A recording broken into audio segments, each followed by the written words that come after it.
10 జన్పథ్లో ఉన్న ఈ మహిళ తప్పు చేస్తోందా? అవుననే అంటున్నాయి కాంగ్రెస్ గొంతులు.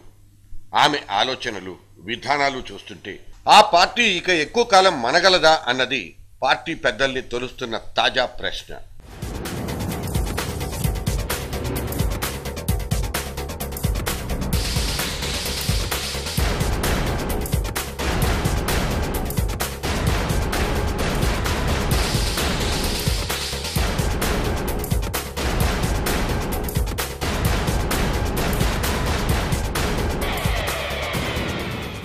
ఒకప్పటి కాంగ్రెస్ వైభవాన్ని ఆ పార్టీ కోల్పోతోందన్నది వీళ్ల వాదన.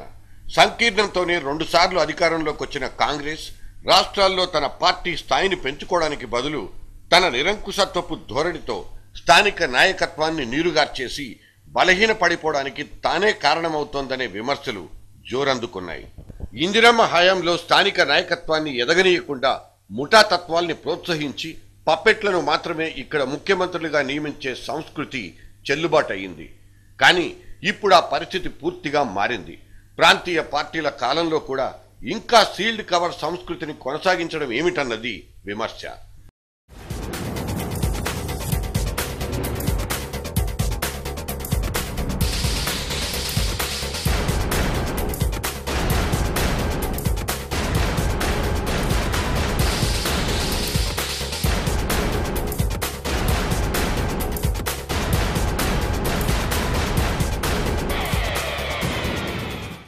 మన రాష్ట్ర విషయమే తీసుకుందాం. వైఎస్ ముఖ్యమంత్రిగా తన అభ్యర్థిత్వాన్ని 2-3 సార్లు క్లెయిమ్ చేసుకుంటూ వచ్చారు.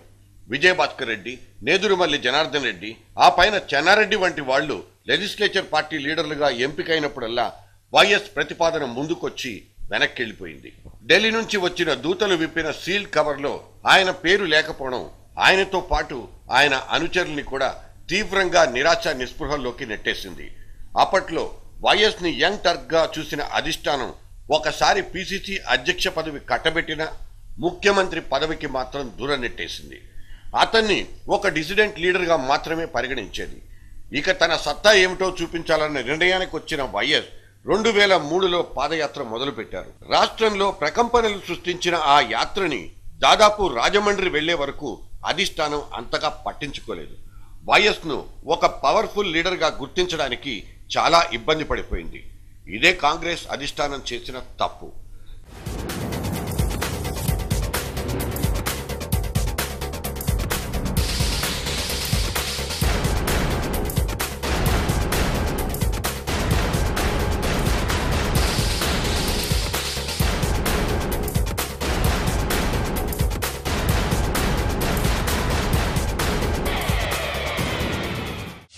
తమిళనాడు, యూపీ, బీహార్, గుజరాత్, ఒరిస్సా రాష్ట్రాల్లో సైతం పార్టీ బలహీనపడడానికి స్థానిక నాయకత్వాన్ని ప్రోత్సహించలేకపోవడమేనన్నది అసలు కారణం.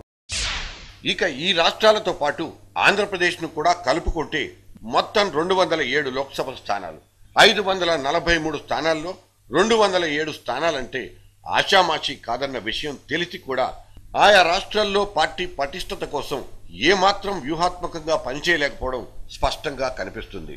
33 ఎంపీలను అందించిన ఆంధ్రప్రదేశ్ నుంచి కేవలం 5గురికి మాత్రమే అప్రధాన శాఖల్ని కేటాయించి సరిపెట్టడం చూస్తే సోనియా ఆలోచనలు ఏ విధంగా ఉన్నాయో చెప్పేయవచ్చు. వైఎస్ మరణం తర్వాత జగన్ ఆ సీటు కోసం ప్రయత్నించడం ఆమె కోపానికి కారణం.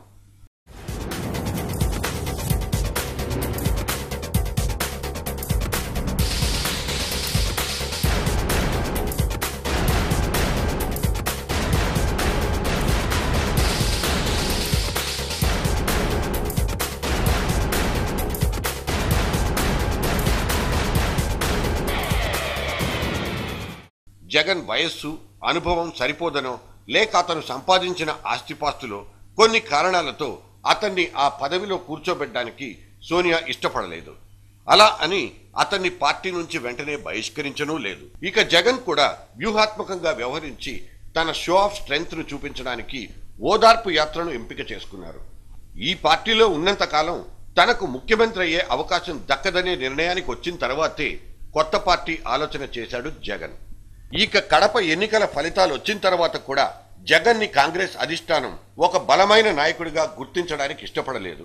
కడప ఫలితాలు రేపటి రోజున రాష్ట్రమంతా రిపీట్ అయితే ఏమిటన్న ఆలోచన కూడా అది ఇంకా చేయనట్లే కనిపిస్తుంది. తన ఒంటెద్దు పోకడలతోనే కాంగ్రెస్ రాష్ట్రాల్లో లీడర్షిప్ క్రైసిస్ ని ఎదుర్కొంటోంది. ఒక వైఎస్ మరణించి దాదాపు 2 ఏళ్లు అవుతున్నా ఆయనకు ప్రత్యామ్నాయంగా ఒక బలమైన నాయకుడు ఆ పార్టీలో లేరంటే దానికి బాధ్యతను స్వీకరించాల్సింది కేవలం సోనియా, ఆమె చుట్టూ ఉన్న కోటరీదే కారణం. స్థానిక నాయకులు ప్రధానమంత్రులు కాలేరు కదా, దానికి ఆశపడ్డమూ లేదు.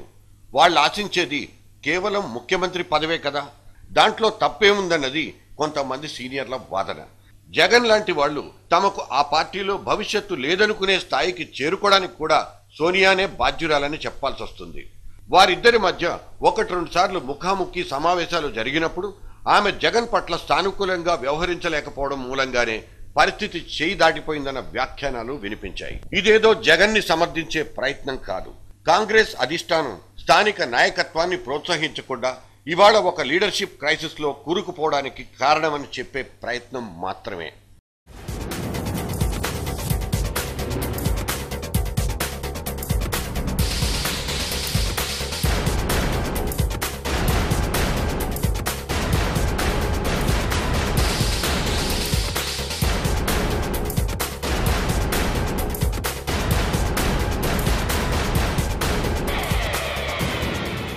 వెస్ట్ బెంగాల్లో కూడా మమతా బెనర్జీని దూరం చేసుకోవడం ద్వారా కాంగ్రెస్ బలహీన పడిపోయింది. మహారాష్ట్రలో శరద్ పవార్, తమిళనాడులో జీకే మూపనార్ వంటి వాళ్లతో అధిష్టానం విభేదించిన కారణంగానే ఆయా రాష్ట్రాల్లో కాంగ్రెస్ తీవ్రంగా నష్టపోయింది. ఇప్పుడు ఆంధ్రప్రదేశ్లో ఆ పార్టీ అధికారంలో ఉన్నా అది అనుసరిస్తున్న విధానాలు దీర్ఘకాలంలో చేటు చేస్తాయనడంలో సందేహమే లేదు.